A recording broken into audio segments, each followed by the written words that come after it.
À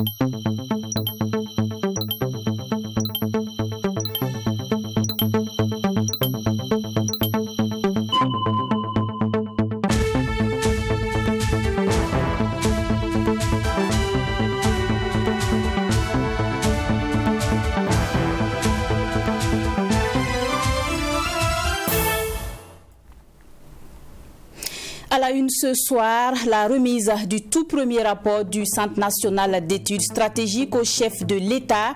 Le rapport récapitule l'ensemble des activités du centre depuis 2020.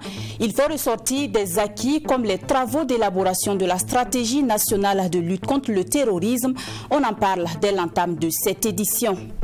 Opération de contrôle et de retrait des terrains à usage autre que d'habitation. La première phase qui concerne le contrôle a débuté ce 1er avril. Nous serons à la direction du centre des impôts Ouaga 4 pour le constat sur le déroulement de la dite opération. Dans ce 20h, on s'intéresse au chantage à la webcam. La criminalité gagne du terrain au Burkina. 177 plaintes ont été enregistrées au premier trimestre de cette année 2023 selon la Brigade centrale de lutte contre la cybercriminalité. Quelles sont les mesures à observer pour se prémunir du chantage? La réponse, c'est dans ce 20h. Bonsoir et merci de nous suivre. Le rapport d'activité 2022 du Centre national d'études stratégiques remis ce lundi au chef de l'État. Le rapport fait ressortir le bilan de 5 études menées par le centre ainsi que les travaux d'élaboration de la stratégie nationale de lutte contre le terrorisme. C'est le directeur général du centre, le général de brigade Barthélémy Semporé, qui a conduit la délégation pour remettre le document. Occasion pour Barthélémy Semporé de plaider auprès du capitaine Ibrahim Traoré pour un appui institutionnel conséquent au profit de la région du centre. Michael Tougri nous fait le point. C'est le tout premier rapport que le Centre national d'études stratégiques remet au chef de l'État, président de la transition, le capitaine Ibrahim Traoré. Il récapitule l'ensemble des activités de ce centre menées depuis 2020. Année de sa création, a déclaré le général de brigade Barthélémy Semporé, par ailleurs directeur général du Centre national d'études stratégiques, à l'issue de la remise de ce rapport. Il faut dire que globalement, le bilan de nos activités tel que présenté dans ce rapport, fait ressortir certains acquis, notamment la conduite des travaux d'élaboration de la stratégie nationale de lutte contre le terrorisme que le centre a assuré en 2020-2021. Il y a aussi, plus récemment, 5 études qui ont été réalisées par le centre avec la collaboration d'un certain nombre d'experts et des chercheurs sur un certain nombre de thématiques liées au contexte stratégique. Le rapport présente aussi des partenariats développés entre le Centre national d'études stratégiques avec des structures de recherche, des partenaires au niveau sous-régional. Le directeur général du Centre d'études stratégiques a aussi soutenu que la délégation a aussi fait un plaidoyer auprès du chef de l'État pour un appui institutionnel plus fort en vue de permettre au centre d'accomplir au mieux ses missions. Le rapport présente également un certain nombre d'activités liées à des partenariats que nous avons su développer en interne pour collaborer avec toutes les structures qui agissent dans le champ de la recherche, les partenariats avec les autres centres de recherche des pays comme le Mali, comme le Niger et comme aussi les centres d'études stratégiques du G5 Sahel. Donc c'est dire que le centre, malgré sa jeunesse, a déjà des acquis assez consistants. Et nous sommes venus donc soumettre au chef de l'État un plaidoyer pour un appui, permettre au centre d'accomplir au mieux son rôle d'anticipation et d'aide à la prise de décision. La remise de ce rapport au chef de l'État, président de la transition, s'inscrit dans les prescriptions qui régissent le fonctionnement du Centre national d'études stratégiques dont le directeur général doit remettre chaque année un rapport général annuel des activités menées. Cette brève avant de poursuivre ce 20h, le Conseil national de secours d'urgence et de réhabilitation CONASUR a mis à jour ses chiffres. À la date du 28 février 2023, le Burkina Faso compte 1 999 127 personnes déplacées internes, soit une augmentation de 3% par rapport à la situation en décembre 2022. On retrouve 58,42% d'enfants, 23,97% de femmes et 17,61% d'hommes. Le top 5 des communes qui accueillent le plus de déplacés internes sont respectivement Djibo, Waiguya, Kaya, Fadangourma et Barsa-Lago. Menaces proférées contre certains hommes de médias au Burkina, on en parle dans ce journal. Menaces de mort, injures sur les réseaux sociaux. Bref, les tenants du quatrième pouvoir doivent-ils s'adapter à une nouvelle réalité entre le manque de professionnalisme et l'autocensure? Des hommes de médias qui reçoivent au quotidien des menaces déplorent cette situation. Ils se prononcent sur les nouvelles réalités de leurs conditions de travail et c'est dans ce reportage que nous propose Alexis Wenkouni Belmnaba. Menaces de mort, intimidation et des injures, voici ce que certains hommes de médias burkinabés subissent sur les réseaux sociaux depuis un certain temps. C'est le constat fait dans ce contexte sécuritaire difficile que vit le pays. Ces menaces récurrentes à l'endroit des journalistes inquiètent plus d'un. Issa Sigiré du quotidien Le Pays a déjà subi des menaces après une émission plateau sur une chaîne de la place. Que ce soit ceux qui s'expriment sur des sujets qui touchent à la vie de la nation ou ceux qui interviennent sur des plateaux ont déjà été menacés. Et cela pourrait faire craindre, par exemple, cette violence-là vers les journalistes. Et certains pouvaient être plus ou moins réticents ou s'auto-censurer quant à un certain nombre de points de vue sur la situation nationale. Bernard Bougma de la chaîne de télévision Truth TV s'inscrit dans le même registre. Pour ce journaliste, les médias burkinabés font déjà de l'autocensure en ce qui concerne les sujets dits sensibles de la République, notamment la question de la lutte contre le terrorisme, celle de la religion et de l'ethnie en lien avec le terrorisme, pour ne citer que ceux-ci.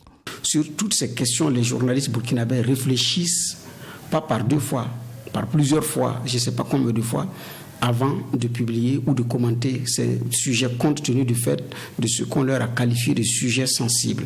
Donc il y a déjà une très bonne partie du traitement de l'information qui tombe sur le coup de l'autocensure au niveau du Burkina Faso, que ce soit sur les reportages, les angles de traitement ou sur les plateaux de télévision. Bernard Bougma va plus loin. Au regard du contexte difficile, une imposition d'une pensée unique n'est pas à écarter. Il y a eu cette matérialisation de la pensée unique à travers le parti unique qui a réussi dans certains pays, mais qui n'a pas réussi au Burkina Faso. Donc c'est ce conditionnement qui veut que vous ne regardiez que dans la même direction. Vous ne dites que quand ça ne va pas bien, vous dites que ça va. À défaut, vous la fermez. Donc c'est un choix à faire. Donc c'est ça. Alors, est-ce que nous sommes dans une sorte de pensée unique? Un peu oui. Nous sommes quelque peu dans une sorte de pensée unique. Quand on tient compte, je dis bien, du langage de certaines officines. Pas tout le monde. Faire de l'autocensure, oui, mais il y a aussi l'objection de conscience professionnelle. Loin de se décourager, le journaliste du quotidien burkinabé compte maintenir sa ligne directrice, exercer le métier dans les règles de l'art. Ce qui est indexé, c'est par exemple ce que certains appellent la démoralisation ou encore donner un certain nombre de faits en lien avec la situation nationale. Et le plus souvent, ce qui est touché, ce sont peut-être les supposées exactions ou encore les atteintes des droits de l'homme. Et tout ça, ça fait partie du champ d'action du journaliste. Et c'est vrai qu'il y a la pression, mais à mon avis, les journalistes doivent toujours faire le travail. Le journaliste peut être incompris, certes, mais de rester intègre, neutre, juste et droit. Un rappel, le Conseil supérieur de la communication et la Commission nationale des droits humains, ces deux institutions de promotion des droits humains et des libertés démocratiques, avaient tiré la sonnette d'alarme sur la problématique. Le ministère de la Santé veut lutter contre la désinformation sur la vaccination contre le Covid-19. Pour ce faire, un atelier a été initié ce 4 avril au profit des acteurs de la cellule de veille communication. L'idée est de les outiller à mieux gérer efficacement les rumeurs et l'écoute sociale pour faciliter l'adhésion des populations à la vaccination contre la pandémie du coronavirus. L'atelier a eu lieu ce mardi 4 avril 2023 ici à Ouagadougou. Le compte-rendu est signé Mamidriana Kamabou. Face à la pandémie de la Covid-19, le Burkina Faso a été confronté à une prolifération de fausses informations. Les rumeurs de tout genre sur la pandémie et la vaccination se sont répandues sur les réseaux sociaux, même dans les différentes communautés. Dans un contexte d'urgence sanitaire, ces rumeurs peuvent constituer un obstacle pour une mise en œuvre optimale des différentes stratégies. Pour lutter contre ces rumeurs, le ministre de la Santé a mis en place des stratégies pour prévenir la propagation des rumeurs. Et selon le directeur général de la Santé et de l'Hygiène publique, Dr Brice Bikaba, son département a travaillé à réajuster cette communication de crise pour permettre à la population d'avoir les bonnes informations. Et nous avons pu également élaborer un guide donc, de gestion des rumeurs. Un guide de gestion des rumeurs donc, qui a été apprécié, qui permet à tous les acteurs donc, du système de santé de pouvoir savoir quand il y a une rumeur, comment il faudrait agir et comment lutter contre cette rumeur. Et bien sûr, cela a également été un cadre de pouvoir travailler avec les acteurs de presse régulièrement sur des points d'intérêt communs et sur des préoccupations en matière donc, de santé et de pouvoir trouver des réponses donc, à ces problèmes. Durant cette période de la pandémie, le ministre de la Santé a également mis en place, selon Dr Brice Bikaba, des stratégies pour anticiper la désinformation. Il y a des points d'intérêt qui ressortent pendant donc, nos échanges avec bien sûr les acteurs des médias, les influenceurs, et qui nous permettent de savoir également quels sont les points de préoccupation des populations par rapport donc, à la santé et de pouvoir permettre à notre niveau d'ajuster et d'anticiper et de préparer donc des réponses et de préparer également des solutions aux problèmes donc, qui sont posés. Donc c'est une cellule qui est très importante parce que cela nous permet effectivement de capter les informations provenant effectivement au sein de la population et de pouvoir également lutter contre la désinformation et les fausses rumeurs. Le ministre de la Santé et de l'Hygiène publique, par le biais de son directeur général, invite les hommes de médias à lutter efficacement contre les rumeurs et les fausses informations. Et nous entendons également jouer notre part de contribuer effectivement à donner l'information juste en ce qui concerne bien sûr les problèmes liés donc à la santé et bien sûr pouvoir également anticiper parce que vous êtes toujours en contact avec bien sûr la population. Nous avons les émissions, les animateurs des émissions interactives qui ont effectivement une somme d'informations qu'ils donnent à ce niveau et il y a des thèmes qui reviennent donc des thèmes préoccupants qui reviennent, de pouvoir effectivement savoir qu'il y a des thèmes qui sont donc préoccupants au sein de la population et de pouvoir les traiter. Il faut noter que cet atelier a été initié dans le cadre de la lutte contre la désinformation et la gestion des rumeurs. L'objectif est d'orienter les acteurs de la cellule de veille communication sur la gestion des rumeurs et l'écoute sociale. Opération de contrôle et de retrait des terrains à usage autre que d'habitation. La première phase qui concerne le contrôle a débuté ce 1er avril à la direction du centre des impôts Ouaga 4. Une équipe de True TV Ouattefm est allée constater le travail des services techniques du ministère de l'économie, des finances et de la prospective. Les équipes sur place sont à pied d'œuvre pour la mise à jour des fichiers. Constat maintenant dans ce reportage de Fatima Tanikima. Direction du centre des impôts Ouaga 4 ce 4 avril 2023. Nous sommes à la recette des domaines et de la publicité foncière. Ici, 3 équipes sont à pied d'œuvre. Composées de 2 personnes par équipe, ces agents mettent à jour les fichiers dans le cadre de l'opération de contrôle de terrain à usage autre que d'habitation. L'objectif ici est de faire la situation des attributaires pour faciliter l'opération de contrôle, explique le receveur des domaines et de la publicité foncière, Moussa Tiendrebeogo. Quand les intéressés viennent, les attributaires viennent, ils présentent les documents d'attribution et nous vérifions d'abord l'authenticité du titre. Ensuite, on vérifie les paiements effectués. S'ils sont à jour déjà des paiements, ils sont enregistrés dans un canevas qui servira ensuite à la sortie sur le terrain pour l'évaluation. Avant cette évaluation sur le terrain, le service enregistre déjà De l'engouement depuis le communiqué du ministère en charge des Finances a laissé entendre Moussa Tiendrebeogou. Selon lui, son service a reçu une trentaine de personnes pour le contrôle du 1er avril à la date d'aujourd'hui. Parmi tous ceux qui se sont présentés, il y a ceux-là qui sont en règle, mais qui viennent pour vérifier s'ils sont dans la légalité par rapport à leur titre de jouissance. Mais la plus grande partie, ça regroupe ceux-là qui ne sont pas à jour et qui profitent du communiqué pour venir aussi régulariser leur situation en matière de paiement des droits et taxes.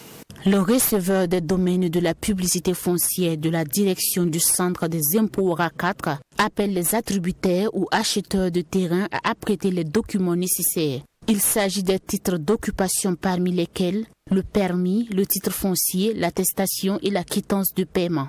Aujourd'hui, vous n'êtes pas sans ignorer que tout occupant d'une terre du domaine foncier national doit détenir un titre et payer, être à jour de ses paiements, des paiements des droits et taxes en vigueur et occuper le terrain conformément à sa destination. Je pense que le message que j'ai est que tous ceux qui ont des documents d'attribution peuvent les apprêter pour faciliter le passage des équipes sur le terrain.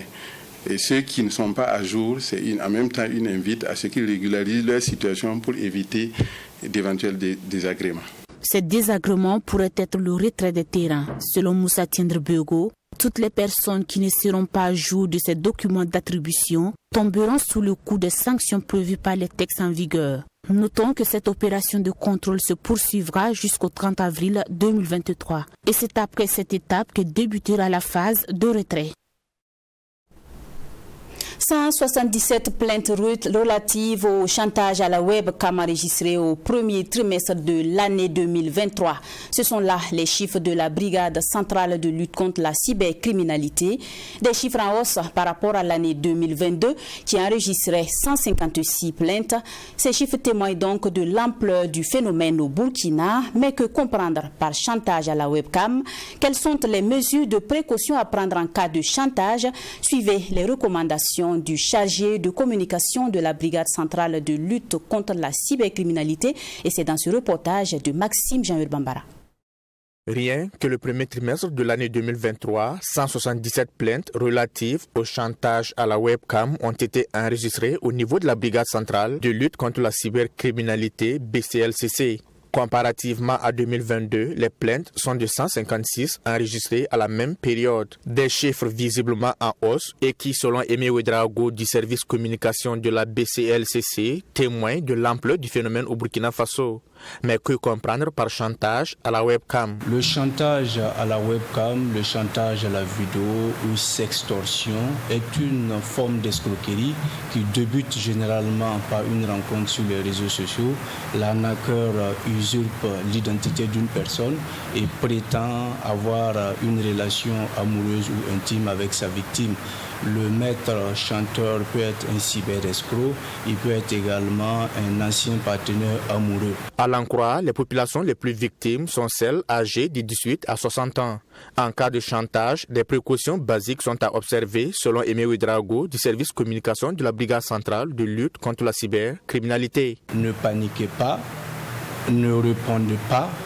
Conserver les éléments de preuve, c'est-à-dire les conversations, les photos, les vidéos. Ne payez pas de rançon et portez plainte à la brigade centrale de lutte contre la cybercriminalité pour bénéficier d'une assistance technique. À notre niveau, on a les moyens nécessaires pour préserver l'intimité, en tout cas des internautes. Je disais tantôt qu'il y a un service d'assistance technique au niveau de la brigade centrale de lutte contre la cybercriminalité qui assiste techniquement les victimes de chantage à la webcam. Question en tout cas d'effacer ces contenus intimes-là, question de sécuriser leur compte et question de couper tout contact avec les maîtres chanteurs. Pour éviter des cas de chantage à la webcam, il est conseillé, selon ce dernier, de ne pas accepter les invitations des personnes inconnues sur les réseaux sociaux et surtout d'éviter de partager ces contenus intimes, photos ou vidéos et refuser les appels vidéo des inconnus. Au-delà du chantage à la webcam, des cas d'accès illégaux au compte et des cas d'usurpation d'identité numérique constituent également des infractions de plus en plus fréquentes au Burkina Faso. Les plaintes enregistrées sont respectivement de 77 et 32 pour le premier trimestre de 2023. Selon Aimé Ouedraogo, les signes d'alerte de piratage de comptes sur les réseaux sociaux sont entre autres: vous n'arrivez plus à vous connecter à votre compte avec vos identifiants. Vous recevez des messages dont vous ne comprenez pas la nature ou en réponse à un message que vous n'avez pas envoyé. Des personnes affirment avoir reçu de votre part des messages dont vous n'êtes pas l'auteur. Vous trouverez sur votre compte des publications, des stories qui sont diffusées ou qui sont supprimées à votre insu. Des informations personnelles telles que votre nom, votre prénom, votre date de naissance, votre numéro de téléphone ou encore des paramètres de votre compte qui sont modifiés à votre insu. Vous apercevrez également des contacts ajoutés ou supprimés de votre compte sans votre accord. En plus de changer de mot de passe, il est recommandé, selon le chargé de communication de la BCLCC, en cas de piratage, de prévenir ses contacts du piratage de son compte et porter plainte à la Brigade centrale de lutte contre la cybercriminalité, dont la mission principale est de lutter contre les actes de cybercriminalité et cyberescroquerie au Burkina Faso. Les peines encourues par les auteurs de cyberescroquerie selon l'article 613 du Code pénal sont de 2 à 5 ans d'emprisonnement assorties d'une amende d'1 à 5 millions de francs CFA. Nous vous amenons à présent dans une ruelle de vente de vestes d'occasion située au quartier Saint-Léon dans l'arrondissement 1 de la ville de Ouagadougou. Tout le long de cette rue, vous allez le voir, des commerçants proposent aux clients des articles de seconde main appelés communément vestes d'occasion. Immersion maintenant dans ce reportage de Serge Bassolé et Wenlassida Kabouri. Nous sommes dans une des ruelles du quartier Saint-Léon, située dans l'arrondissement 1 de la ville de Ouagadougou. Dans cette ruelle, jouxtant Oscar Yar s'est développé un commerce particulier, notamment celui de la vente des vestes. Issouf Mandé et Jean Nikema font partie de ces nombreux vendeurs de vestes. Ils nous confient que cela fait plusieurs années qu'ils évoluent dans ce métier. Nous qui sommes installés sur ce site, nous valons une vingtaine. Notre domaine d'activité, c'est principalement la vente des vestes complets, des vestes simples, des pantalons, des chemises et aussi des cravates. Cela fait environ 20 ans que nous sommes ici.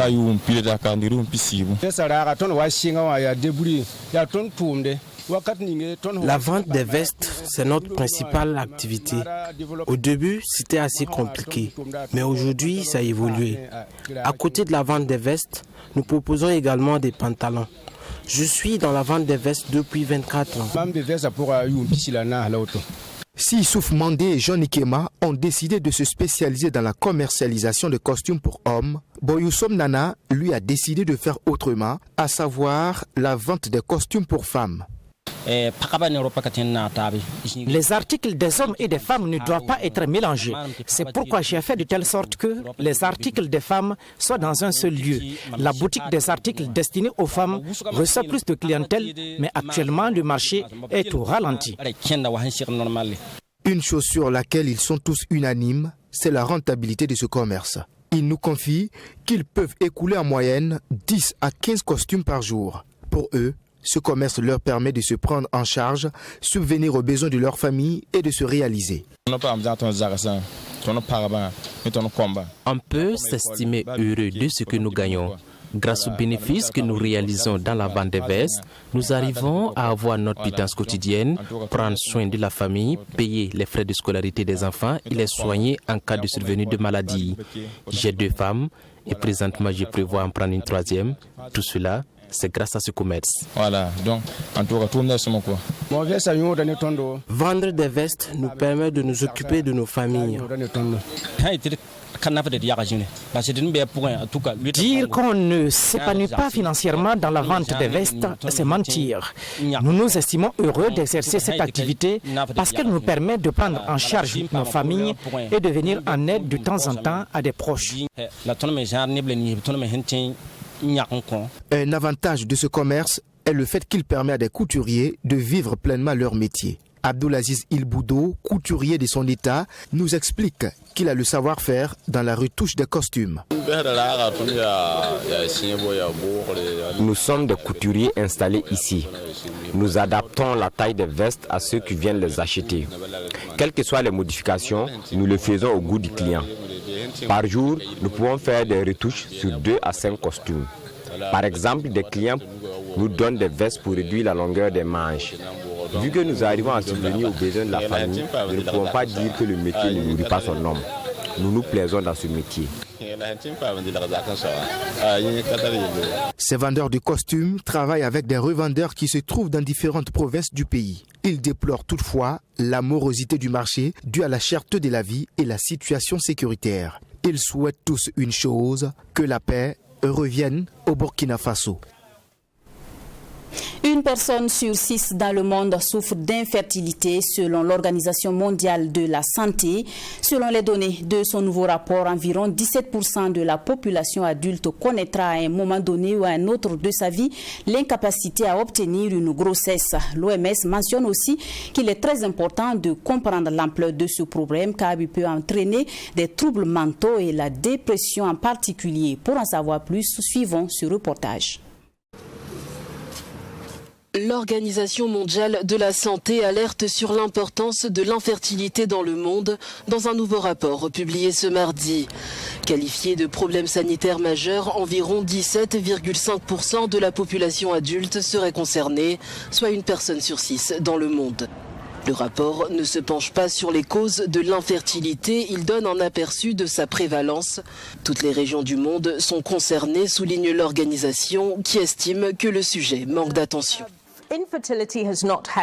L'infertilité n'a pas fait l'objet d'une grande attention au niveau mondial, en partie car dans les discussions sur la démographie, l'accent a été mis sur la contraception plutôt que sur l'infertilité. Elle n'a donc pas été considérée comme une priorité. Les solutions telles que la procréation assistée restent insuffisamment financées et demeurent inaccessibles pour beaucoup en raison des coûts élevés et de la stigmatisation sociale, précise le rapport. L'étude de l'OMS met également en évidence un manque de données dans de nombreux pays, notamment en Afrique, en Méditerranée orientale et en Asie du Sud-Est. Voilà, ce 20h se referme ici. Merci de l'avoir suivi. Passez une agréable soirée en compagnie de nos programmes. Bonsoir.